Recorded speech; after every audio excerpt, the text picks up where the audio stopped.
Well, Naruto is finally here after months of waiting along with other Team 7 members. And not only is Naruto here, but the funding for mechs has begun. This could either go really well or really bad. 1 billion gold is what it's going to take to get them back, and hopefully we don't reach it. Along with all that, we got a bunch of information on the end of season event, which does look pretty interesting, which we'll go into further detail later on. And the middle of the island is finally looking to start looking like a pyramid. That didn't really make sense, but you guys understood what I said. The middle of the map is slowly turning into a pyramid and is slowly looking like one too. So obviously Naruto's in the item shop along with the members of Team 7, and you could cop the 4 skins in 2 separate bundles along with the gear bundle as well, just in case you want the pickaxes. You buy the skins themselves for 1500 except one of them, which is 1600 for some reason. Don't know why, but it is. There's also 2 emotes along with the glider as well, and you could buy the pickaxes by themselves as well. Along with the skins, we also got a mythic. It's called the Paper Bomb Kunai. So it drops in stack sizes of 6 from chests or loot llamas, but you could also buy it from Kakashi between Misty Meadows and Lazy Lake. But 150 gold, you could buy a stack of 3. I think it's 150 gold. It might be 50 gold. I'm not quite sure, but it's on your screen. So it does a damage of 35 and it does like radius damage to people, so you don't have to hit people directly because it does like a little explosion. And it does build damage of 200, which means it explodes wooden walls in one shot, even if they're fully built. And honestly, they're kind of fun to use. You don't have to hit people directly, but they don't do much damage, so honestly, it's not the most OP thing. And they're pretty common to find as well, so it's not the hardest thing to find and it's not the most OP thing to find.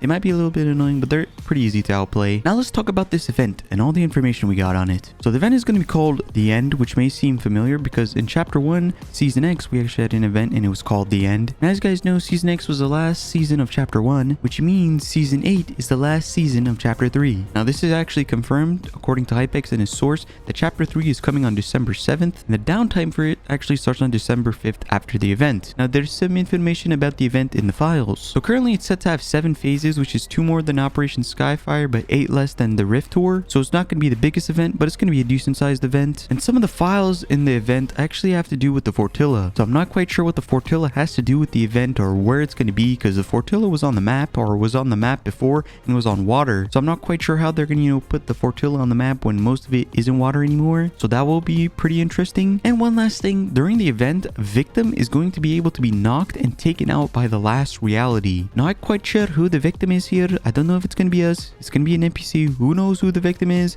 But somebody is getting taken out by the last reality. This event is definitely going to be interesting. I don't think it's going to be one of the best events. It's obviously not one of the biggest events, but it's going to be interesting to see how the chapter does end. So that's all I have for you today. So if you did watch this far into the video, comment pizza and I'll love your comment. And with that being said, I'll see you in the next one.